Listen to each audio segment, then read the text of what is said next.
Olá, pessoal! Bem-vindos a mais um programa Fé e Ciência, aqui na sua IPP-TV. Esse programa que mostra claramente que a boa fé e a boa ciência sempre andaram juntas.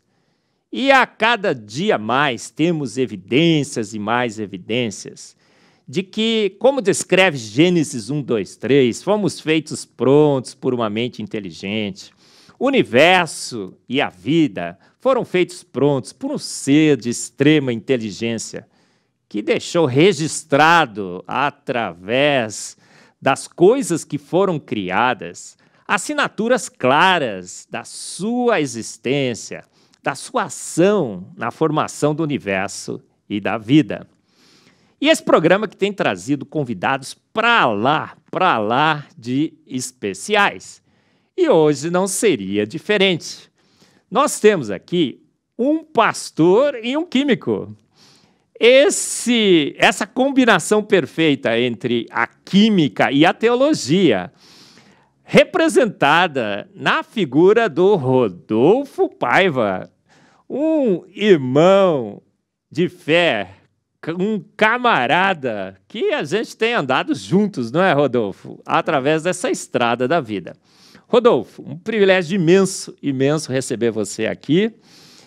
Sinta-se em casa aqui na sua IPP-TV, no programa Fé e Ciência. E queria te dar, então, as boas-vindas ao programa. Não sei se você já tem assistido algum programa, se você gostaria de dizer um pouco sobre a sua impressão do Fé em Ciência e a sua expectativa de falar um pouco sobre a sua fé, a sua percepção de que realmente essa fé que você tem anda junto com a ciência que você também tem. Pastor e químico, fala um pouquinho sobre isso, Rodolfo. Joia. Marcos, antes de mais nada, muito boa noite a você, meu amigo, já de longa data, de caminhada, também a todos os telespectadores da IPP-TV, né, Igreja Presbiteriana de Pinheiros. Obrigado pela oportunidade, pelo convite. E por, na verdade, abrir essa porta para a gente, mais uma porta que o Marcos Eberlin abre para a gente caminhar junto, trabalhar junto e ter um bom bate-papo. A minha expectativa aqui hoje, nessa noite, é que a gente tenha um bom bate-papo a respeito de fé e ciência, que para mim sempre foram assuntos interligados, e uma coisa que eu tenho para mim, sabendo, né, um pouquinho sobre ciência, um pouquinho sobre teologia, sobre fé, Marcos, é que a boa teologia e a boa ciência, elas nunca se contradizem, né? A má teologia, ela contradiz a boa ciência. A má ciência contradiz a boa teologia, mas eu nunca vi a boa teologia e a boa ciência se contradizerem. São maneiras diferentes de se obter conhecimento, uma forma prescritiva à teologia, à filosofia, mas ela se soma a uma outra maneira de obter conhecimento, que é a maneira descritiva de se obter conhecimento, onde está um campo da química, o campo da ciência, onde a gente também trabalha como profissional nessa área. Você, como químico, um dos maiores químicos do Brasil, sabe muito bem disso. Então, tenho grandes expectativas aqui nessa noite para essa entrevista e a gente ter um bom bate-papo. Magnífico, Rodolfo. Você aqui muito bem-vindo. E nós estamos juntos nessa estrada há muito tempo, né, Rodolfo? Sim. Desde o primeiro Congresso Brasileiro do Design Inteligente, ali em 2014, no The Royal Palm Plaza, em Campinas. Verdade. Você esteve lá, deu uma palestra magnífica sobre mimetismo e camuflagem. Tivemos participando de alguns TDIs pelo Brasil, juntos. Feira de Santana, onde nós estivemos? Nós estivemos em Fortaleza, TDI Nordeste. Nós estivemos também no TDI na Bahia. Como que chama aquela cidade? Eu me esqueci. Eu esqueci o nome, mas está aqui nos nossos slides. A gente vai lembrar, viu, Rodolfo? Não era Feira de Santana. Que era o nome? Mas a gente vai lembrar aqui. Eu me lembro agora. E a gente esteve juntos também na preparação desse livro, certo, é verdade, Rodolfo? Sim. Eu fiquei aqui como autor, mas 3 desses capítulos aqui você escreveu a primeira versão. Depois eu dei uns pitacos, não é, Rodolfo? Sim, é verdade. Que capítulos foram esses desse livro Fomos Planejados, que você me ajudou muito, muito a escrever, Rodolfo? Sim. Olha, posso contar um pouquinho a história de como eu encontrei o Fomos Planejados, Marcos? E aí eu respondo rapidinho. Você é nosso entrevistado aqui. Joia. Bom, no ano de 2013, eu me lembro que eu me deparei com uma página do Fomos Planejados, onde boa parte desses escritos que vieram a se tornar esse livro, Fomos Planejados, estavam lá. E eu lembro que comecei a ler aqueles escritos, já acompanhava um pouquinho da sua carreira, estava mais no começo de carreira, você já com a carreira consolidada, e eu me deparei com esse livro e comecei a estudá-lo. E aquilo me chamou muita atenção e foi a primeira vez que eu entrei em contato com você, foi a partir daqueles escritos. O pessoal não sabe, mas primeiro ele estava online. Isso, certo? É verdade. Ele era um livro online, você escrevia numa página e a gente acessava. E eu entrei em contato com você e fiquei super interessado pelo livro, li vários capítulos dele, e aí, no final das contas, a gente acabou tendo a oportunidade, que você abriu uma porta para a gente fazer uma palestra lá no primeiro Congresso Brasileiro do Design Inteligente, em Campinas, no mês de novembro de 2014, me lembro muito bem. E foi uma palestra muito bacana, a gente conheceu várias pessoas muito legais. E aí eu lembro que você me fez um outro convite. Eu gostei da sua palestra, Rodolfo, queria que você escrevesse um capítulo para mim do Fomos Planejados. Você poderia escrever sobre aquela palestra sua que você realizou? E aí eu comecei a escrever. E você gostou, deu os seus pitacos, né? A mágica do Marcos. Marcos é um muito bom escritor. Colocou ali a mágica dele escrevendo e a gente fez uma parceria legal, né? E aí depois você me fez o convite para fazer mais 2 capítulos e como eu estava estudando animais marinhos, eu gosto disso, sou curioso. Eu fiz o primeiro capítulo sobre mimetismo e camuflagem dos cefalópodes, então estava olhando para esses animais marinhos. O que seria esse negócio de cefalópodes? Os cefalópodes. Nem todo mundo entenda isso. Legal. Os cefalópodes são animais, né, da classe dos polvos, das sépias e da lula. Né? São animais, são moluscos, né? Que tem, basicamente, não tem um sistema esquelético, ele é basicamente muscular, né? E eles têm um sistema de sobrevivência fabuloso, é fantástico, é incrível. Então a gente vai falar um pouquinho deles logo mais, mas eu escrevi então o capítulo do mimetismo e camuflagem dos cefalópodes, né? Polvos, sépias e lula, né? Também escrevi sobre o caracol conus, né? E também escrevi sobre a lagosta boxeadora, que é uma... A lagosta Mike Tyson. Exatamente. Você lembra do Lango Lango? Eu lembro, inesquecível. Um brinquedinho do Lango Lango. Eu vi a lagosta e eu me lembro muito bem daquele brinquedinho. São vários capítulos aqui no Fomos Planejados, você pode adquirir pela editora Mackenzie ou pela Coval Press, tem um desconto na Coval Press, né? O Lucas está colocando aí, covalpress.com. E esse livro, então, teve a participação do Rodolfo Paiva, 3 capítulos, né, Rodolfo? Eu acho que eu coloquei você nos agradecimentos. Não esqueci não, né? Não esqueceu, você colocou tá lá. Aqui, né? Tá lá. Maravilha, olha. E a gente tem estado junto nos congressos, nas palestras, no livro, e temos divulgado o design inteligente pelo Brasil. Mas sempre o nosso programa, Rodolfo, começa com a sessão na qual o entrevistado fala um pouco de si, né? Para que as pessoas que estejam nos ouvindo você, principalmente hoje à noite, te conheça. É a sessão Rodolfo pelo Rodolfo. Então, eu queria que você falasse um pouco da sua vida, onde você nasceu, como é que você conheceu o Evangelho, se você é cristão ou se você não é. É um pouco da sua atuação, já falei que você é pastor e químico, não é? Como que você chegou a ser químico, como você chegou a ser pastor. Conta um pouquinho aí, Rodolfo pelo Rodolfo, como seria? Joia. Deixa eu contar um pouquinho da minha história, então, para que as pessoas possam me conhecer melhor, Marcos. Eu sou o Rodolfo César Gomes de Paiva, sou casado, tenho quase 38 anos, fazer 38 anos próximos meses. Tenho 2 filhos, né? A minha esposa se chama Natália, minha filha mais velha se chama Letícia, tem 10 anos, e o meu filhinho mais novinho se chama Diogo. Eu sou um pastor evangélico da Igreja Unidos em Cristo de Campinas, há cerca de 7, vamos fazer 8 anos já com esse grupo, com essa igreja. E eu congreguei em uma igreja por mais de 10 anos, chamada Igreja Evangélica Pedra Viva, que é em Campinas. Eu sou nascido em Campinas, sou campineiro. Moro Ponte Preta ou Guarani? Nenhum dos dois. Oh, eu sou palmeirense. A família toda é tradicionalmente palmeirense. Eu acabei. O meu pai é bugrino. Bugrino. Ele resolveu torcer para o time da cidade, mas não esqueceu o verde e branco. Eu sou palmeirense. Então, eu sou campineiro, né? Durante toda a minha vida, há um bom tempo eu vivi com os meus avós, né? Tive uma infância junto com os meus avós. E o meu avô era um homem muito interessado em documentários. E eu assistia, sentava com ele, Marcos, bem novinho, e assistia aqueles documentários com meu avô. Me interessava muito pelo mundo animal, por ciência. E eu tenho um tio também que é professor.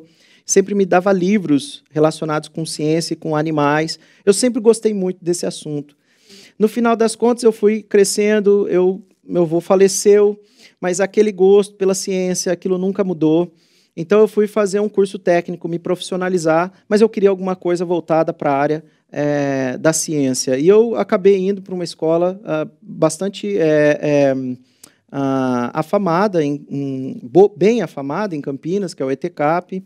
Eu fui fazer o curso técnico de bioquímica, na época me formei como técnico em bioquímica. Depois eu fui trabalhar, arrumei um estágio. Você também é formado pela ETCAP, hein? Petroquímica. Petroquímica, é verdade. Você é petroquímica na época. Na época, é verdade. Sim. Então, eu fui trabalhar. Depois eu terminei o curso técnico, fui trabalhar na Unilever. Né? Arrumei um estágio na Unilever Brasil Limitada, na cidade de Indaiatuba. E nesse processo todo, eu acabei ficando na empresa. Eu me dei bem no estágio, trabalhei bastante e arrumei um emprego na empresa. Eu prestei vestibular, né, na PUC de Campinas, passei para fazer química, porque estava na área, gostava, já estava na empresa, queria achar alguma oportunidade dentro da própria empresa, desenvolver a carreira. Então, eu corri atrás da ciência química, que é uma ciência em comum que a gente tem. Tive boas oportunidades dentro da empresa, trabalhei por mais de 10 anos na Unilever Brasil, entre as fábricas que estão na região de Campinas, que é Indaiatuba e Valinhos. Existe uma outra em Vinhedo, mas nunca trabalhei lá, mas trabalhei em Indaiatuba e Valinhos. Fiquei por mais de 10 anos lá. Nesse meio tempo, eu também me converti. E a minha história não dá para se separar do meu trabalho, porque eu me lembro que a Unilever tinha uma unidade em Belo Horizonte, ou próxima na região de Belo Horizonte, e aquela unidade ia vir ser transferida para cá, para Indaiatuba. E um irmão que era da Igreja Batista da Lagoinha, trabalhava na Unilever e veio trabalhar na mesma seção que eu. E ele me evangelizava todos os dias. Eu era o padrinho dele. Eu tinha que acompanhá-lo para treiná-lo na Unilever, no trabalho. E ele louvava e falava de Jesus comigo. E aquilo foi por um ano, né, entrando e eu questionando, muito cético, muito questionador. Já estava na faculdade. E aconteceu algo impressionante. Eu comecei a ter sonhos, né, com um homem vindo falar comigo, e depois eu acabei indo para a faculdade dentro de uma van, ia na van na faculdade, todos eram da Igreja Evangélica Pedra Viva, e só eu não era. Eu comecei a pensar... O único herege lá era você, Rodolfo. É incrível, eu comecei a pensar assim, bom, eu não sei se Jesus é realmente aquilo que dizem que ele é, mas que ele tá me perseguindo, eu tenho certeza. Tá, né? E no final das contas eu fui tendo algumas experiências com Deus, verificando aquilo que as pessoas estavam falando, até um dia que eu tive uma experiência pessoal com o Senhor mesmo, difícil até de relatar ela aqui, algo muito sobrenatural que aconteceu na minha vida, e eu me lembro que nesse dia eu pedi perdão. Eu queria mudar a minha vida, eu não podia continuar do jeito que eu estava. Aquilo era uma vida curta, aquilo era uma vida que não tinha como progredir. E Marcos, foi incrível, porque eu senti como se alguém tocasse em mim e me tirasse um peso que eu nem sabia que tinha. E de lá para cá, a minha vida mudou completamente, absolutamente. Eu nunca mais deixei o Senhor Jesus. Então, eu tinha certeza que eu tinha sido tocado pelo Senhor, que eu tinha pedido perdão e que Ele tinha aceitado.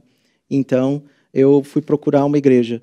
E adivinha, eu tinha todos aqueles colegas da van da Igreja Evangélica Pedra Viva. Então, eu fui para essa igreja e incrível, porque eu estava indo a pé para a igreja, pensando comigo, olha, eu ainda não sei, pensando comigo, eu não sei por que eu tenho que fazer uma aliança com Jesus. E fui questionando isso, questionando. Quando eu cheguei na igreja, foi a primeira ou segunda vez, não me lembro, mas eu sei que era dia de ceia. E a igreja estava lotada de cristãos, lotada de irmãos. Mas, olha, era crente caindo do ladrão, né? E eu me lembro que um amigo meu tinha reservado uma cadeirinha para mim. E ele estava bem ali do lado. Na hora que eu subi, cheguei um pouquinho atrasado no culto, e o pastor já estava pregando, pastor Márcio Milreu, meu pastor. E eu me lembro até hoje, que eu cheguei na igreja, todos os irmãos sentados, e o pastor Márcio virou para mim, lá da frente da igreja, quase 800 membros dentro da igreja, e falou assim, ó, você não sabe por que você tem que fazer uma aliança com Jesus, mas o Senhor falou para te explicar. Oh, amém, amém. E aí ele parou a pregação, Sim. explicou para mim, e falou assim, você quer aceitar Jesus? E eu falei assim, sim, eu quero. E eu fui até lá na frente e aceitei Jesus, nunca mais deixei. Rodolfo, então você não é como eu, nascido na igreja, porque eu digo que devia ter umas igrejas aí que tem maternidades, né? Que as pessoas nascem na igreja, né? Sim, Eu nasci, sim. mas você teve essa experiência de conversão. Mas você também é químico. Sim. Aí eu vou te fazer uma pergunta, né? Porque o programa é Fé e Ciência. E muitos dizem por aí que se você estuda química profundamente, você vai perceber através dessa química que evoluímos lenta, gradual e sucessivamente. Tem a evolução bioquímica e tem a evolução química. Que você vai perceber que naquela sopa ácida, escaldante, venenosa, né, que eu brinco sempre, uma primeira ameba ali surgiu, né? O Stanley Miller já fez os experimentos, Sim. você já conhece muito bem, né? O Parin levantou a hipótese. E que se você estuda ciência, você não pode ser uma pessoa que crê em Deus. Porque Deus é um delírio, Dawkins disse isso. E que a boa química te afasta de Deus. Na realidade, mostra que processos naturais não guiados formou a primeira ameba que evoluiu. Deus, no máximo, conforme os nossos irmãos evolucionistas teístas ou criacionistas evolucionários, Deus, no máximo, o que ele fez? Ele ficou olhando, né, aquela coisa acontecer e tal. E dando umas pitadas de sal de vez talvez. em quando. Mas a versão mais radical diz que não, né? Que ele, na realidade, ele ficou olhando. Aí, quando tinha lá um casal, né, 10 mil hominídeos, ele foi lá e soprou o seu espírito. Eu falei outro dia fôlego da vida, mas nem mais vida ele soprou, porque vida eles já tinham, né? Então, soprou o seu espírito lá, escolheu um casal e tudo mais. É assim mesmo? Você é químico. Como é que pode ser um químico que crê em Deus? Você acha que Deus ficou olhando ou você acha que Deus fez pronto? Você, como químico, me diga. Marcos, é interessante a sua pergunta e todo esse contexto que você colocou. Primeira coisa é que, assim, dentro da universidade a gente tem um sistema muito claro, né, a respeito de qual é a filosofia, qual que é o tipo de ideologia, o tipo de visão, cosmovisão, que é ampla dentro da academia. E qualquer outro tipo de visão de mundo, de cosmovisão, é também rejeitada a priori. Então, isso é uma coisa que, quando eu estava na universidade, obviamente, eu recebi uma avalanche de tudo isso que você falou, né?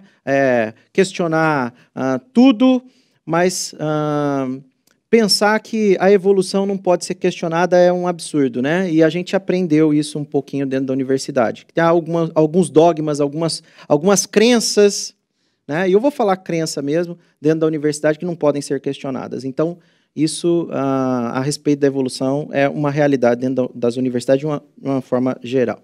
A gente viveu isso, sabe o quão difícil é para um aluno, né, cristão, entrar na universidade, permanecer cristão até o fim, porque ele recebe uma avalanche de visões de mundo, de cosmovisões, de ideologias, que, na verdade, vão tirando ele do caminho da palavra de Deus.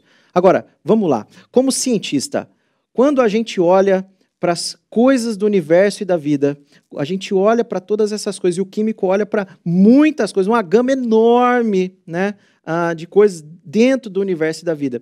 Eu acho muito difícil você sustentar que esse universo, fisicamente, quimicamente, bioquimicamente, biologicamente, surgiu a partir do nada, por meio de mutações, por meio de mudanças aleatórias, sucessivas, progressivas, né?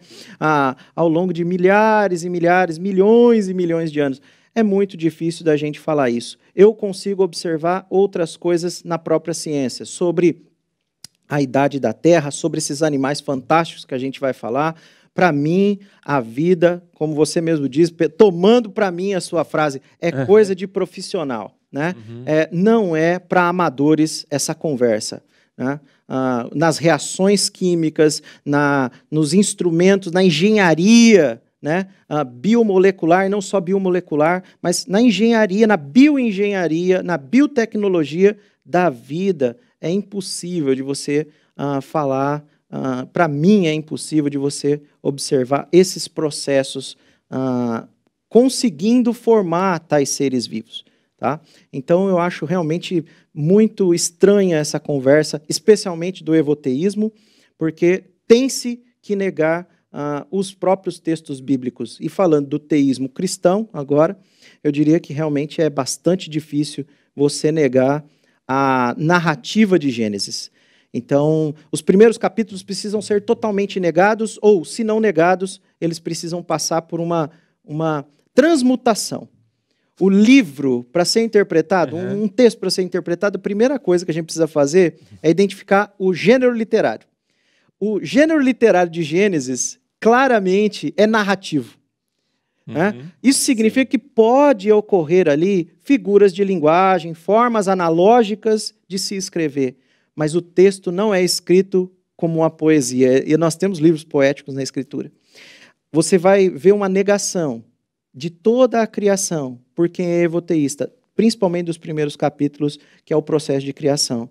Então, ali no texto, principalmente para quem é criacionista teísta, ou evoteísta, evolucionista teísta, tem vários termos que significam a mesma coisa, às vezes embaralha um pouco a nossa mente. Mas é muito difícil negar a veracidade do que está escrito ali, quando a gente observa os dados científicos. Então, eu vejo um casamento muito bem feito, quando a gente olha para aquilo que foi descrito na Escritura, nos primeiros capítulos, com aquilo que a gente observa na natureza. Nesse livro aqui, né, Rodolfo, eu menciono uma frase do Charles McComb. Ele disse assim: a evolução espera que você não saiba química. E você sabe química, eu também sei um pouquinho, né? Quando a gente sabe química e vai olhar os processos, fala, não, é impossível, não é? Fomos feitos prontos por um ser de extrema inteligência. Tudo mostra, né? O universo, a vida e tudo mais. E quando você sabe um pouco de teologia, eu sei um pouquinho, você sabe bastante, você é pastor, né? O reverendo Ageu Magalhães, o primeiro programa que a gente fez, ele falou isso aqui, gente, é como você falou, uma narrativa. É fatos históricos. Até a poesia da Bíblia, ele disse, até a poesia é sobre fatos que realmente ocorreram. Sim. A poesia nem sequer se inventou na Bíblia sobre as poesias, eram sobre fatos mesmo, que a parte poética da Bíblia foi escrita. Magnífico. Mas, Rodolfo, já acabamos a nossa sessão Rodolfo por Rodolfo aqui. As minhas perguntas. Você veio falar sobre esses animais insanos e fantásticos que você comentou um pouco nesse livro Fomos Planejados. Você escreveu a primeira versão dos capítulos. Vamos entrar então nesse assunto, não é? Vamos entrar no assunto. Olha aqui, gente, a palestra de hoje, a entrevista de hoje é sobre esse tema, olha, animais insanos e fantásticos. Acaso ou design? Olha aqui, olha o congresso que nós tivemos juntos. Dá uma olhada aí. Senhor do Bonfim. Me perdoe as pessoas de Senhor do Bonfim, me esqueci do nome da cidade na Bahia. Até você não passou bem lá, né? E tudo mais, bem. Mas deu a sua palestra, foi fantástico. Senhor do Bonfim na Bahia. E estivemos lá juntos.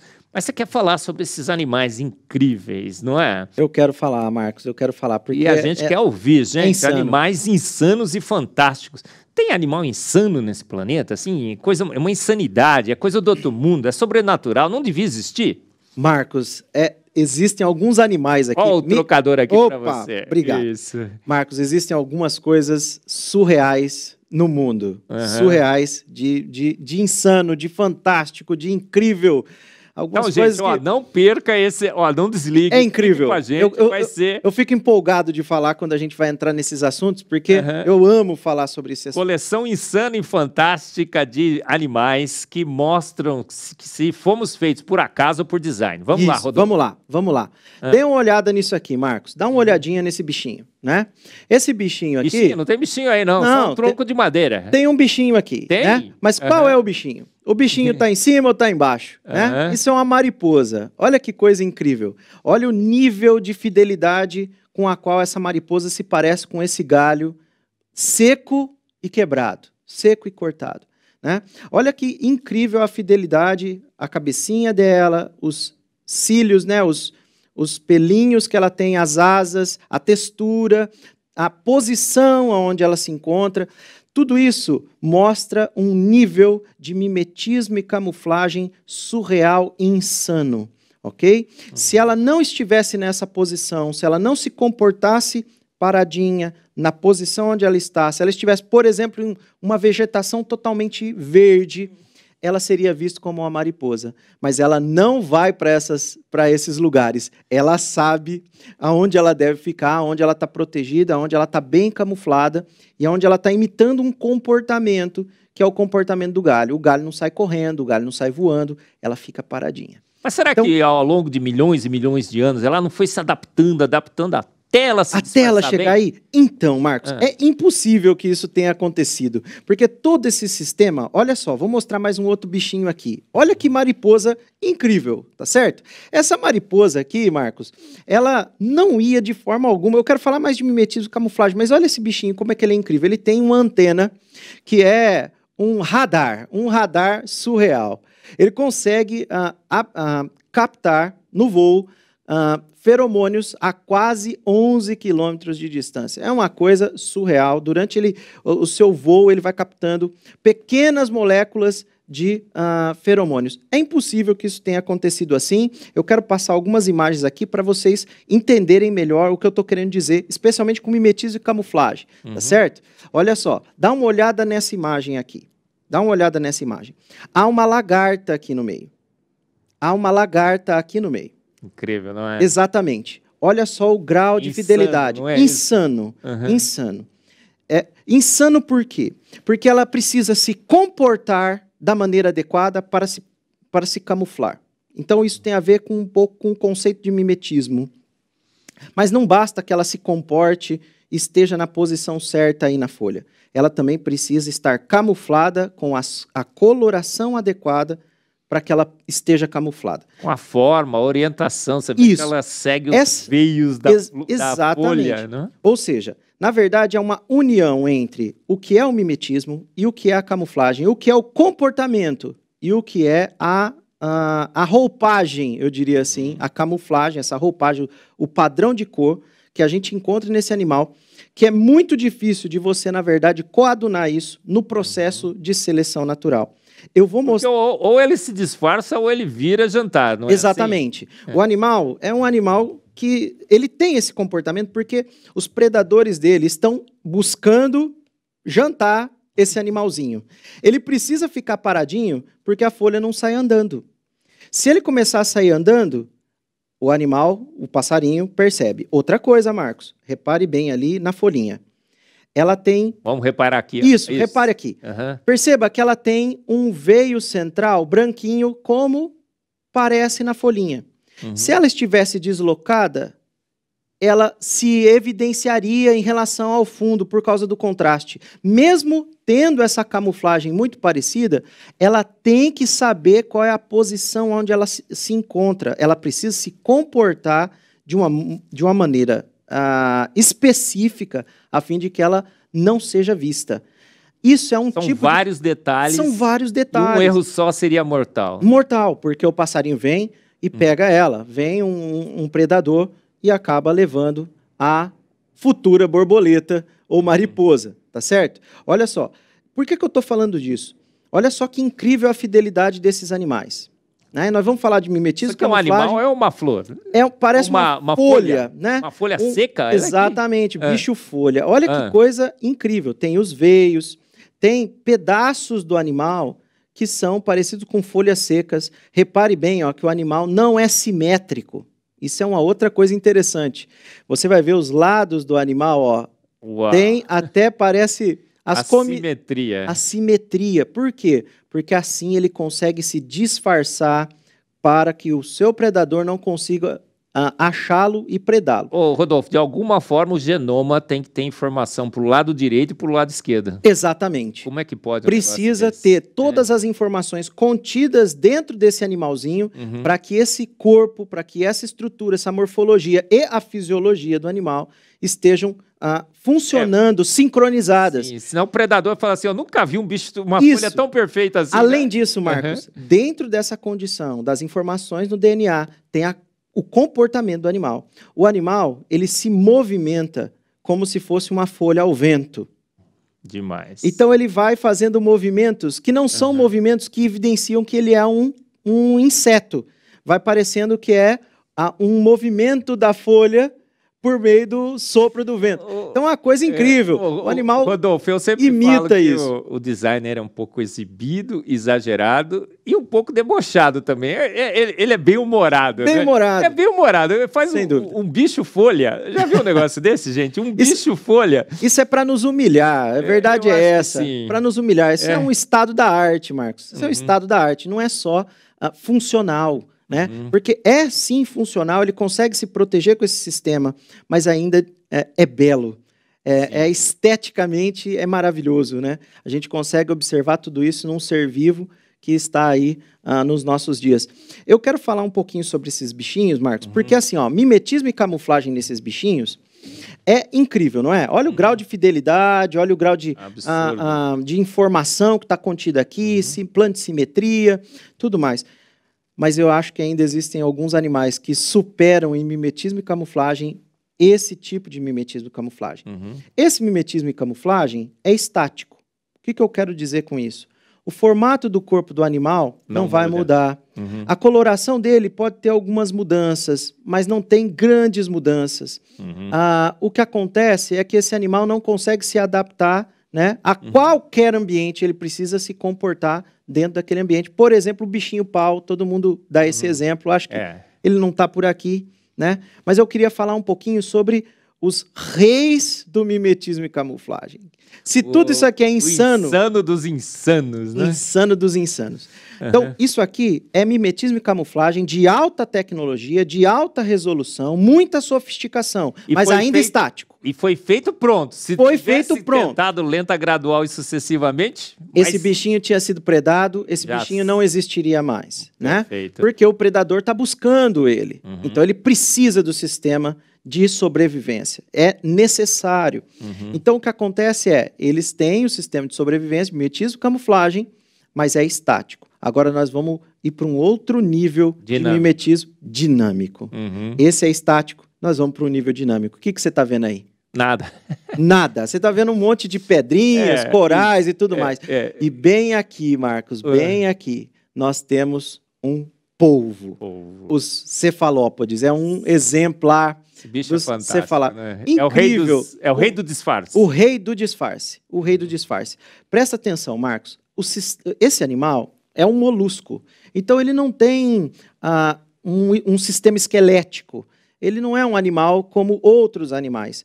Ele é praticamente carne, ele é praticamente um prato feito. Extremamente saboroso para os predadores, não é? Extremamente saboroso, procurado. Não pode dar moleza, né? Não pode dar moleza. Deu mole, virou já jantar. Vira jantar. Outra coisa, esses animais, a grande maioria das espécies de cefalópodes vivem nos ambientes mais complexos que a gente conhece, que são os corais. Os corais são ambientes extremamente complexos, são diversos tipos de animais, entre predadores, presas, né? Existe uma complexidade enorme nesse ecossistema. Várias cores, formas, bem Cores, diversificadas. formas, texturas, né? Com certeza sabores. Sabores. Né? Odores também. Uhum. E esse animal, ele precisa sobreviver ali. E ele precisa sobreviver, então, fugindo de predadores, não é? E também caçando as suas presas, porque eles são predadores de outros animais. Uhum. Se eles forem vistos por esses seres que são predados por ele certamente vai passar fome e vai morrer. Sim. Se eles forem vistos pelos seus predadores, eles certamente vão morrer, porque tubarões, focas, animais, aves comem esses animais. Uhum. Muitos deles não têm veneno, alguns deles possuem veneno, algum tipo de defesa diferente, mas nem todos possuem isso. Mas todos eles, os cefalópodes, possuem um sistema de mimetismo e camuflagem high level, altíssimo nível, dinâmico, e ele se adapta ao ambiente de acordo com a necessidade. E quando tudo falha, ele tem aquela nuvem de tinta. Ele tem uma nuvem de tinta. É uma nuvem de tinta, mas ele tem uma nuvem de tinta que ele joga nos predadores para uma cortina de fumaça. Uma cortina de fumaça, mas ele também tem um sistema de propulsão a jato. Uau. Porque ele é um praticamente músculos, né? Uhum. Então ele tem alguns sifões onde ele força a água a sair e na hora que ele joga a cortina de fumaça, na hora que o predador vai olhar, ele já está a boa distância daquele outro animal e provavelmente aquela cortina de fumaça, se ele sabe que ele não consegue fugir do animal porque é mais rápido, ele logo se camufla. Então ele se camufla no ambiente de forma tão dinâmica, tão rápida, que o próprio predador se perde ali naquele meio, passa por cima e não vê. É incrível, né? É tão óbvio que o animal está ali que não se vê o animal. É incrível isso, tá? Então aqui tem um outro exemplo, né? Uhum. Olha, você consegue observar que o animal, ele tem várias texturas. Ele encosta no chão e ele percebe através dos seus tentáculos, ele percebe as texturas, o gosto, e através dos seus olhos ele percebe as cores.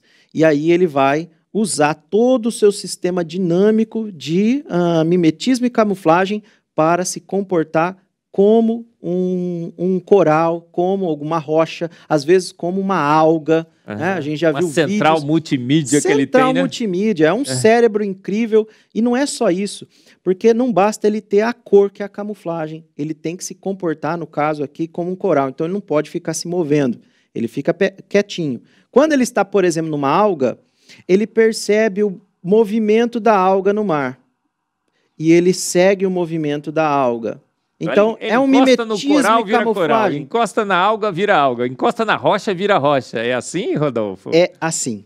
É assim. E a gente gradual e sucessivamente? Então, eu quero mostrar para você como é impossível que isso aqui veio de forma lenta, gradual, sucessiva, progressiva, como é ensinado lá na faculdade, na academia, em outros lugares. Tá? E os evolucionistas aceitam e alguns irmãos nossos também. Também aceitam, né? Então vamos lá, vamos testar esse negócio. Ó, deixa eu falar um pouquinho sobre o sistema de camuflagem dos cefalópodes. Meus queridos, olhem bem aqui para esse quadro. Aqui é um resumo, um quadro resumo do sistema de mimetismo e camuflagem aí dos polvos, né? Sépias e lulas. Você vai ter na pele desses animais uma primeira camada, Marcos, uma primeira camada com células pigmentadas, chamadas de cromatóforos. Essa primeira camada, na verdade, são 3 camadas, né? 3 camadas sobrepostas umas às outras, distribuídas, né, em células com colorações de pigmentos diferentes. Pigmentos diferentes. E agora, aí está a mágica do negócio. Elas precisam estar nas posições certas.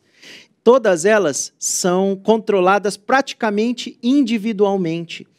E elas, quando se sobrepõem, porque o animal pode expandir essas células, ele pode expandir esse amarelinho, o vermelhinho, ele pode contrair o mais escurinho, e ele sabe as cores que ele forma, porque como elas se sobrepõem, esses pigmentos. Então, a relação com a luz, ele, na verdade, é como se ele misturasse numa tela de pintor. Pintor, né? Ele forma cores. Coisa ele forma absurda. Cores. Uhum. Então, ele tem essa primeira camada, que é incrível, insano. Só calcular. Eu lembro que na primeira palestra lá do Design Inteligente, eu fiz um cálculo sobre a quantidade de cromatóforos e também fazendo uma analogia com a quantidade de pixels numa televisão. Palestra essa que você pode assistir no canal da TDI Brasil, primeiro Congresso Brasileiro do Design Inteligente. Você está lá, né, Rodolfo? Exatamente. Lá tá tudo explicadinho, os números, os cálculos, né? É interessante demais, Marcos, a possibilidade. E essa outra camada aqui? Outra camada. Aqui é uma segunda camada, um pouco mais abaixo da pele do animal, chamada de iridóforo. Os iridóforos, Marcos, diferentemente dessas células controladas por sistema nervoso, expande e diminui, que são os cromatóforos, os iridóforos, eles são, na verdade, uma cadeia de fibras, uma espécie de fibras que se interpõem logo abaixo dos cromatóforos e que refratam a luz em alguns tipos de cores. Eu até coloquei aqui... Isso é física na sua mais pura essência, sem não é? dúvida. É química, física. É química, física. Isso aqui é como se fosse aquele quadro de refração, né? E a luz, então, que atravessa os cromatóforos, mas eles não conseguem produzir todas as cores, chegam aqui e vão produzir as cores verde e azul. Ele precisa disso, porque assim o sistema de mimetismo fica ainda mais completo. Então, olha só, você pode passar aqui, então, cores como o verde, o azul, um roxo, uma mistura aqui, porque passa o azul entre o vermelho e ele forma essas colorações. É uma coisa surreal, o animal consegue controlar tudo isso por meio da sua percepção visual. Aí, a gente precisa entender um pouquinho a questão do artista. E aqui está a grande graça do negócio. Se eu te der um quadro escuro, um quadro negro, se eu te der um quadro negro, um quadro verde, aquele que a gente usa de lousa, ele serve de fundo e você vai usar uma coloração clara para que tenha um contraste, não é? Mas veja todas essas cores. O que seria natural de se pensar para que eu pintasse um quadro e ele ficasse bem nítido? Eu preciso de um fundo branco, eu preciso de um quadro branco. Sim. E aí a gente vai ter algumas plaquinhas aqui, que são os leucóforos. Eles estão exatamente na posição certa, Marcos. Se eles estivessem em outra posição, não formariam o fundo branco para que toda a tela pintada na superfície da pele do animal não teria contraste. E o pobre do povo já teria virado jantar, não teria? Virado jantar. Olha só, a estrutura dos cromatóforos precisa estar, né, nas posições certas. Todos os cromatóforos nas 3 camadas. Os iridóforos precisam estar exatamente na posição que estão na 2ª camada. Eles precisam isso, porque senão eles refratariam aqui na primeira e não deixariam totalmente a luz passar. Então, é necessário isso. Já vai passar a luz aqui, que vai ser refletida, mas aqui ele absorveria a luz e atrapalharia o pigmento. E aqui embaixo eu tenho a tela branca para o povo pintar do jeito que ele quiser e conforme a sua necessidade. Isso é incrível, é coisa de artista, é coisa de profissional, coisa de quem fez o universo pronto. E ele copia o padrão, copia a estrutura de cores, assim, quase que imediatamente, não é? Ele, pum, virou, muito não dinâmico, muito dinâmico. Tem uns vídeos muito interessantes na internet, de alguns pesquisadores. Roger Hanlon é um bom pesquisador sobre esses animais. Ele tem uns vídeos muito bons a respeito desse assunto. E os animais têm um nível de controle dessa pigmentação e dessa coloração incrível, Marcos. É coisa de meio segundo, assim, o animal simplesmente muda de cor e adere a um novo tipo de camuflagem. É uma coisa realmente surreal, né? Não basta só isso, né? Porque isso daqui vai dar para eles a camuflagem.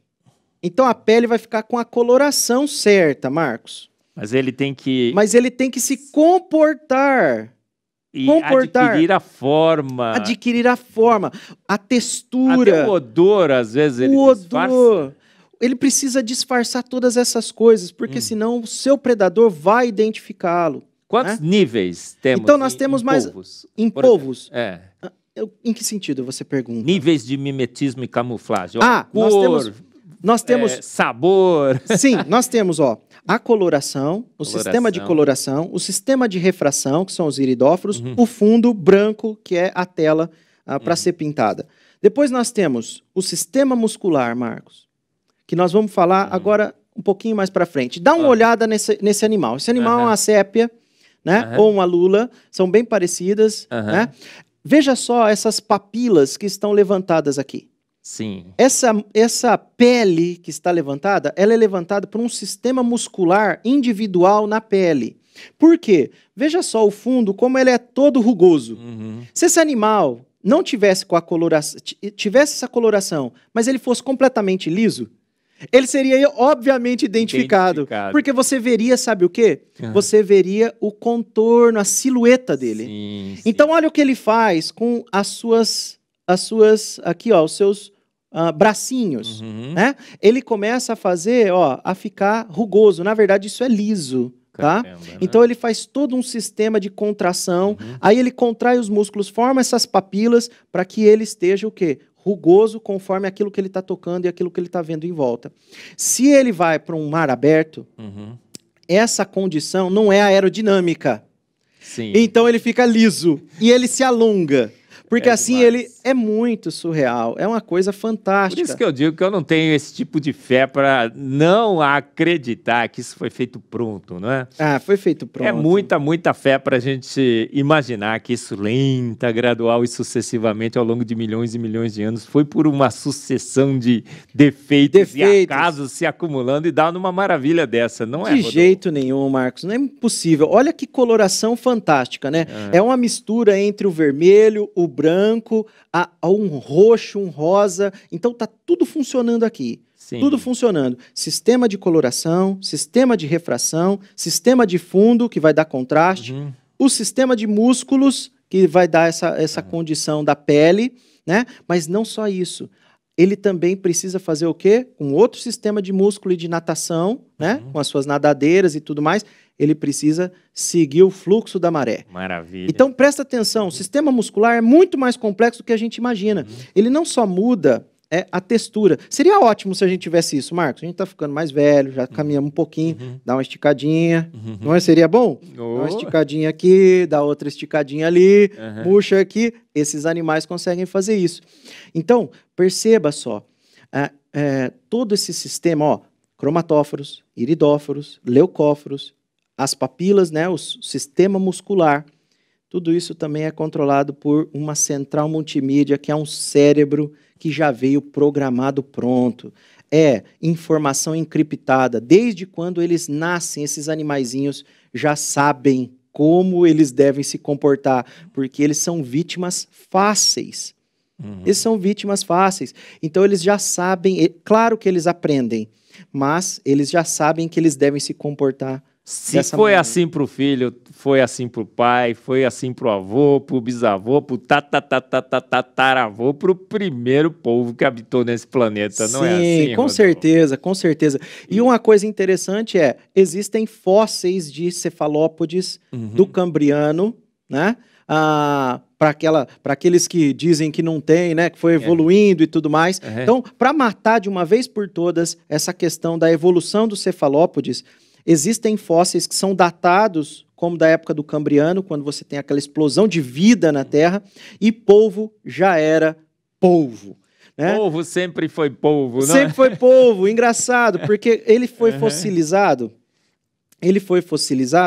e ele estava com a bolsa de pigmento cheia. Uau. Então, ele já tinha o sistema de cortina de fumaça, ele já tinha tudo. Dá para você ver os bracinhos, dá para ver tudo, Marcos. É muito fantástico. Mas, Rodolfo, a gente já tem pouco tempo e nós temos mais outros animais insanos e fantásticos. Pessoal, olha, fantástico, né?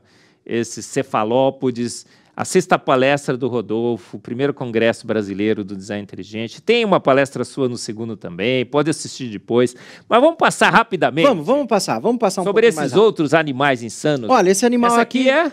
Esse aqui é aquele animal que eu estava falando para você, que parece um lango-lango. É a boxeadora do nosso livro aqui. Ela é a lagosta Mike Tyson, a lagosta boxeadora. Marcos, ela é incrível também. Veja só essas duas garrinhas aqui, esses dois bracinhos. Luvas de boxe. São luvas de boxe, tá? Luvas de boxe. Agora vamos lá. Quando alguém dá um soco em uma parede, a gente sabe que a proporção da força que ela coloca na parede retorna para sua mão. Lei da ação e reação. Lei da ação e reação. Esse animal tem um sistema de dar soquinhos com essas luvinhas aqui. Imagine só, o sistema de sobrevivência dele, ou seja, de defesa e de ataque, de caça, está vinculado com essas duas garras aqui. Então ele contrai essas garras e solta um soco muito forte. Imagine a seguinte situação, ele começa a bater na carapaça de um caranguejo, de um animal que tem uma carapaça dura. A força com a qual ele bate ali, se ele não destruir a carapaça, volta um impacto, ou parte da força certamente volta para essa luvinha. Mas ela nunca se destrói. Nunca se destrói. E por que ela nunca se destrói, Marcos? Porque molecularmente isso aqui é uma maravilha. Não fomos planejados, tem a estrutura lá. Tem toda a estrutura. A estrutura é formada de quitina, com várias... Amortecimento perfeito. Amortecimento perfeito. A melhor luva de boxe conhecida nesse planeta. Exatamente, é essa, não é? é essa. Esse animal, ele tem essa capacidade. Agora, o sistema muscular dele e de tração é parecido, sabe com o quê? Com uma balestra romana. O sistema de balestra romana é o quê? É um sistema de... Arco e flecha. Isso, né? tipo arco e flecha, né? De mola e trava. Essa arma, ela fica engatilhada. Essa é a verdade. Incrível. O sistema muscular dele faz um gatilho e aquela força cinética ali, aquela força, na verdade, ali, potencial, está toda armazenada. Quando o animal precisa, ele simplesmente relaxa a trava se solta e o sistema de mola faz com que essa luvinha dê um soco como se fosse um tiro de pistola. É uma coisa surreal. Ela produz uma velocidade acima, quase de 70 km por hora, embaixo da água, para um animalzinho de cerca de 2 quilos. Um soco muito, muito mais forte, proporcionalmente, que o Mike Tyson, não é? Proporcionalmente muito mais forte. Cerca de 50 vezes mais forte do que um boxeador. E assim, ou ele mata o bicho, né? Ou ele tá um predador, senão ele será predado, abatido, ou ele mata, ou se ele tenta matar e não mata, ele fica ferido. É pior ele não ter essa luva, concorda? Exatamente. Ele não pode perder o único sistema de defesa que ele tem. Ele precisa disso para caçar, precisa disso para se defender. Inclusive, esse animal é super territorial. Não é qualquer animal. Às vezes, animais grandes fogem dele, porque sabem que ele é bom de briga. Sim. Ele é literalmente muito bom de briga. Pessoal, veja mais, não fomos planejados sobre essa lagosta aí, fantástico. Mas mais um aí. Mais um. E esse aqui. Olha o caramujinho. Ele é muito, muito bacaninha, né? Imagina um animal lento, né? Isso é um animal lento. Não tem condição de correr de um predador. Correr atrás de uma presa, ele vive num ambiente aquático, onde os animais são muito rápidos, Que bicho é esse? Esse é o caramujo conus. O caramujo conus. E ele é venenoso. Agora, olha só, ele carrega uma casa pesada, ele é lento. Como é que esse animal se alimenta? Ele é um predador, ele come peixe. Então ele tem vários sistemas prontos desde o começo, porque senão ele jamais conseguiria sobreviver. Seja por predadores, seja também por falta de alimento. Então imagina só, a seguinte situação. Tá vendo aquele cone ali, o primeiro lá em cima? Aquilo ali é uma zarabatana. Sabe o que é uma zarabatana, Marcos? Zarabatana é um instrumento que o ser humano inventou para caçar. Exatamente. Então, por intermédio da pressão do sopro, lança-se um dardo envenenado num animal. Esse animal, né, cai da árvore, não é um macaquinho, cai da árvore e aí ele é predado. Esse animal usa aquela tromba ali como uma espécie de zarabatana. Então ele tem uma precisão muito grande, ele aponta essa arma, esse canhão para sua presa, ele chega perto dela bem lentamente e ele consegue acertar ela. É um arpão, né? É um arpão. Dentro do animal, não basta você ter a zarabatana, você tem que ter o dardo.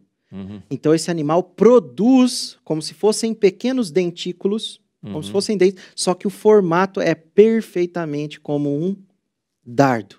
Ele tem um arpão na ponta e até as pontas como um arpão, ele é alongado e ele está dentro de um saquinho, dentro de uma cavidade do animal, e ficam como se fosse o pente das balas de uma arma. Por quê? Porque ele precisa de uma reserva deles, e eles precisam estar na posição certa, Marcos. Na posição certa para encaixar aqui. Não adianta virar o canhão, a munição de trás para frente. Eu preciso da ponta para introduzir aquela agulhinha hipodérmica, introduzir na pele do animal. E tem uma linha, não tem? E tem uma linha. E aí o que acontece é o seguinte, tem um veneno. Esse animal também tem uma outra vesículazinha que produz veneno.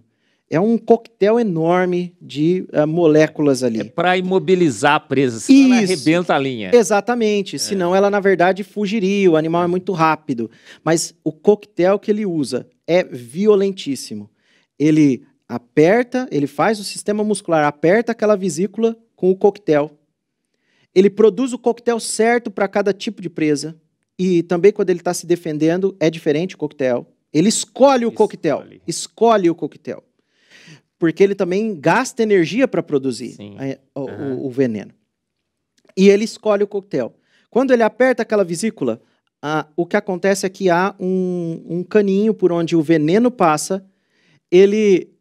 Quando o veneno está passando, ele passa na pontinha do arpão e já coloca o arpão na posição. E aí o animal está pronto para fazer uma pressão muscular perto do animal. E ele arpoa o seu peixinho, e ele vai lá e paralisa o peixe morre e ele consegue predar o peixe. É incrível. Não é possível você conseguir isso daqui sucessivamente, pessoal, pela seleção natural. Tá acabando o tempo, né, Rodolfo? E olha, eu pus aqui um link, viu? Depois você me mandou esses slides. https youtube.b e tal, aqui você vai perceber, assista esse vídeo aqui, fantástico. Mas tem mais um, não tem, Rodolfo? Tem mais um. Vamos dar uma olhada. Nossa, esse é o ET, esse né? É o insano dos insanos. Né? Marcos, isso aqui, esse animalzinho tardígrado, esse aqui é insano. Ele é um bichinho simpático, né? Mas ele é um bichinho bem pequenininho.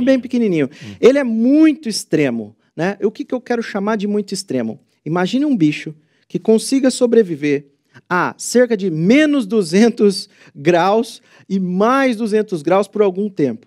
É uma amplitude enorme de temperatura. Você imagine um animal que consegue sobreviver a uma profundidade insana, surreal, onde a gente não encontra praticamente nada vivo em termos de profundidade e pressão. Por outro lado, nós já temos algumas evidências de que esses animais são quase extraterrestres, né? Porque eles conseguem sobreviver por algum tempo até no vácuo. Uma coisa surreal, né? Um nível de, por exemplo, de radiação, quando fizeram os testes com esses animaizinhos, lançando eles para regiões muito altas, né? Um nível de radiação enorme. E animais desses voltaram vivos. Como o livro diz, é um mini Hulk, né? É incrível, é um animal muito congela e sobrevive, você frita, ele sobrevive. Cozinha, ele sobrevive. Desidrata. Desidrata. Ele consegue. Ele é formado por cerca de 85% de água, esse animalzinho. Quando ele está em uma condição extrema, ele vai formar uma espécie de invólucro, um tonel. Ele forma um casulinho minúsculo, só que ele exclui água. E ele chega a 3% de água. E ele fica nesse tonelzinho por 10, 20, 30. Já existem dados que comprovam que esse animal fica por 30, 40 anos ali, desidratado, dentro daquele casulinho. Quando ele entra no ambiente novamente, que é favorável, ele se reidrata, sai do casulinho... Ressuscita. Eu ia falar isso. Ele ressuscita. Esse animal... Esse é o ressuscitou. Exatamente. Né? Esse é um animal que ressuscita. E eu ia falar isso pra você. Fala assim, a evolução não fala de milagre. Esse bichinho é um milagre. Né? Até evoluir um bicho que sobreviva ao ambiente, ao congelamento, tudo bem. Sim. Ou ao superaquecimento, tudo bem. Ou a desidratação, tudo bem. Mas esse bichinho sobrevive a tudo. Como é que pode ser, gente? Como é que pode ser? É muito incrível. É o exibido e o exagerado e um pouco debochado. Formou esse... Deus é bem-humorado, não é? Demais, demais. Para criar um bicho desse, né? Marcos, é um artista, fez tudo pronto. Esse animal precisa disso. Porque ele é um animal que vive em extremos, né? É um animal minúsculo, ele não tem como fugir, ele não tem como se defender. Qual é a defesa dele? Todo esse sistema, né, de sobrevivência. Ele não tem como sobreviver por si só. Então, todo o sistema que nele foi posto é para que esse animal consiga aí a sua vida, sobreviver, se alimentar e tudo mais. Então, é um sobrevivente esse animalzinho, é um ressuscitado. Né? Herói da resistência. Herói da resistência. Tem o herói do disfarce, esse é o herói da resistência. Super-Homem perto dele, não, o Hulk nem de longe. Esse é o mini Hulk, né? É que chega, a gente Hulk. comenta no Fomos Planejados, não é? Exatamente. Então, um capítulo é o mini Hulk. Muito bom, muito bom. Bom, tem um último aqui que também eu acho que é muito... Para fechar o nosso tempo, tá quase esgotado. Fechar com chave de ouro, né? Ô, Marcos, eu já vi você falando a respeito desse assunto aqui. Pavão misterioso. Pavão misterioso. Passa que coisa muito, muito maravilhoso. Esse sistema aqui é um sistema de ilusão de ótica. As cores não estão aqui. Elas não existem. Elas não existem. É um sistema de fibras, de pequenas penugens que estão posicionadas, né, adequadamente, para que esse desenho todo aqui apareça. Para que esse desenho seja observado por quem consegue observá-lo. Porque nem todos os animais conseguem ver esse padrão. Vê, né? Parece que ela vê uma corzinha só desse padrão. Parece que ela não consegue enxergar bem esse padrão. Esse padrão parece que foi feito para que nós víssemos. Né? Olha aí, estética também na natureza. E é iridescência, parece que esse é o fenômeno, a melhor descrição desse fenômeno. Sim. Parecido, inclusive, com a iridescência dos iridóforos. Sim. Na verdade, é um sistema um pouquinho diferente, porque, obviamente, aquelas fibras... Grades, né? São grades. Aqui nós vamos ter uma espécie de penugem, que é a interação com a luz e a refração. Na verdade, é uma rede de difração. Essa é a realidade. Né? A gente tem essas redes de difração em aparelhos químicos, né? Em equipamentos. Então, aqui é uma rede de difração. A realidade é que a luz no espectro visível chega, bate aqui, há uma interação e ela acaba sendo refratada e a gente observa esses comprimentos de onda, ou melhor, essas cores e esse padrão que a gente está aqui. Interessante é que foi feito alguns estudos, que também está aqui no Fomos Planejados, que apontam que a pavoa não consegue enxergar muito bem isso. Na verdade, ela gosta da boa cantada do pavão. Do pavão, então, né? Então a seleção sexual... Não, cai por terra. Cai por terra. Cai por terra. A seleção sexual, né? Querer dar uma função baseada naquilo que nós vemos é uma coisa. Mas é o humano querendo enxergar o pavão com os olhos da pavoa, né, Marcos? E, na verdade, a gente não pode fazer alguma coisa assim. A gente quer tentar explicar o porquê, mas a realidade é que o ser humano tem muita dificuldade de assumir o como, ou pelo menos aqueles que defendem a teoria da evolução, têm muita dificuldade com relação ao mecanismo que a gente vê em todos esses animais. São fantásticos, insanos, é um absurdo de tecnologia, de biotecnologia, bioengenharia, posicionamentos, matemática, física, química, no mais alto grau. Então, eu não consigo coadunar essa ideia de que toda essa beleza, que todos esses sistemas sofisticados de sobrevivência nos ambientes, nos ecossistemas, eles tenham vindo a partir de seleção natural, mais tempo, né, mais mutações. Não foram erros aleatórios, eles já vieram prontos, sabendo se comportar, sabendo o que deviam fazer, né, e assim a vida é até hoje. Gente, foi um papo super mega legal, não foi? Mais um aqui no seu Fé e Ciência. Infelizmente, Rodolfo, o nosso tempo acabou, passou super rápido, mega rápido. Nós tínhamos aí uma coleção, né? Poderíamos falar, né? Você poderia comentar, né, Rodolfo, sobre muitos outros exemplos de animais insanos e fantásticos. Mas a gente selecionou os melhores aqui. Selecionamos os melhores. Deixamos alguns muito bons também de fora. Mas vocês viram, pessoal, fomos feitos prontos por um ser de extrema inteligência. É um ser que gosta de cores, não é? Gosta de embelezar a natureza. Se exibir, não é? Exageradamente. Sim. Porque a nossa fé é muito pequena, né? Pequena. Menor que o tamanho de um grão de mostarda. E tudo isso mostra que ou estava pronto ou caput, né? Caput é que você dá na curva quando você acelera muito, né? Dá um caput, né? Sim. Caput Darwin, não é? Acabou. Caput é esse processo lento, gradual e sucessivo. Gente, jovens cristãos brasileiros, todos que estão nos ouvindo, né? Eu falo para os jovens especificamente, mas para crianças, adolescentes, jovens, adultos, saibam, não é, que a nossa fé, descrita em Gênesis 1, 2 e 3, como o Rodolfo falou muito sabiamente aqui, está corroborado pelos mais recentes achados científicos, pelos animais insanos e fantásticos. Os atributos invisíveis de Deus, seu eterno poder, sua divindade, se vêem claramente nesses animais. Sem dúvida, sim. E o Rodolfo deu um show aqui. Rodolfo, meu irmão de fé, camarada, amigo, né, de muitas jornadas. Muitos trabalhos juntos. Imensamente agradecido pela sua participação, foi fantástico. Vocês gostaram também, não gostaram? E queria te dar, então, aí um minutinho para as suas considerações finais. Rodolfo, está contigo. Joia. Marcos, obrigado mais uma vez pela oportunidade, também a IPPTV.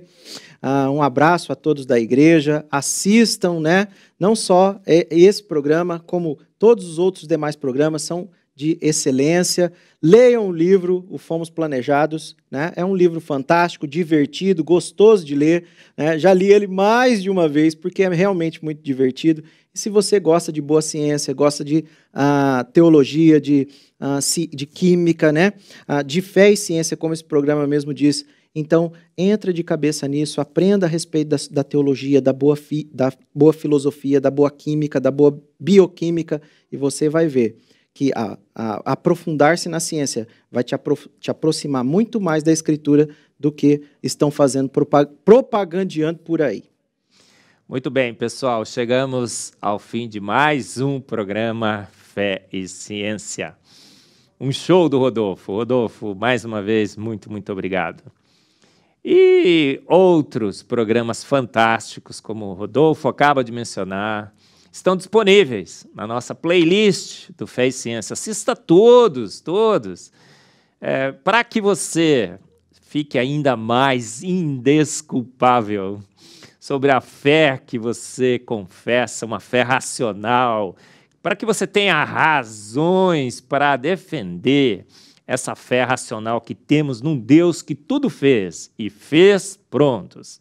Então não perca, assista todos, assista esse programa do Rodolfo, você precisa assistir umas 3, 4 vezes, né, para pegar bem, e todos os próximos Fé e Ciência. Muito obrigado pela sua atenção, espero você em todos os nossos programas, nos vemos no próximo, até lá.